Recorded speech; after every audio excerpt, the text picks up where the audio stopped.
இன்று தமிழ்நாட்டின் மாநிலத்தின் கணக்கு புத்தகத்தை உங்கள் முன் திறந்து வைக்கிறேன். பாடி தொலையும் தகவலில் எந்த அரசியல் கட்சி வேறும் கருத்து என மறுக்க முடியாது. அதற்கு நேர்முறையாக செயல்பட்டது. விரைவாக சீரமைப்பது, எந்தவித நிதி ஒருங்கிணையும் இல்லை. இது ரொம்ப முக்கியமான ஸ்லைடு. ஒவ்வொரு வருவாய் ரூபாயிலும் நெக்ஸ்ட் ஸ்லைட் சொல்லிட்டீங்களா? ஓகே.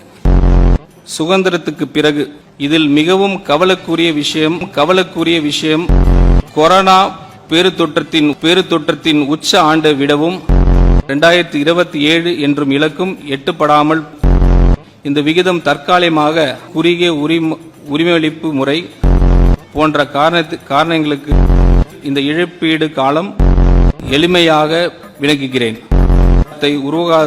உருவாக்குவதற்கு இது ஒப்பிடும் மாநிலங்கள். எனவே மூலதன செலவினத்தை புதிய முதலீட்டாளர்கள் நன்றாக பராமரிக்கப்பட்ட வரம்பறிவில் மிக உயர்ந்தமான கட்டண நிச்சயம் அடைந்து விடுவோம். இந்த கடனை நிச்சயம் அடைந்து விடுவோம் என்று அலாரம் வைத்துவிட்டு இன்னைக்கு தலைமை செய்திகளில் உச்ச நீதிமன்றம் இப்போது முழு படத்தையும் ஒரு சேரா பார்ப்போம். அதிகாரப்பூர்வமாக வருவாய் ஈடுபவர்கள் ஒவ்வொரு ஆண்டும் சொல்ல வந்த மாநிலமாக செல்வந்த மாநிலமாக மாறுவது மின்துறையின் நிதி இடைவெளி நுகர்பொருள் வணிக கழகத்தின் கடன் பெருமைக்குரிய அந்த பாரம்பரியம் தொடரும். பராமரிக்காமல் சிதைய விடுகிறது. சீர்திருத்தி முழுமையாக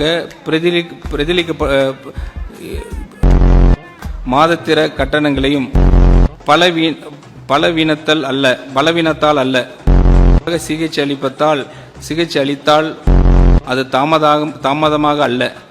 அடித்தட செயல்களின் மேம்பாடு வருமானம் ஈடுபவர்கள் தொடர்ந்து பணம் ஊற்றி நடப்பதற்கு பதிலாக அதை சீர்திருத்துகிறது.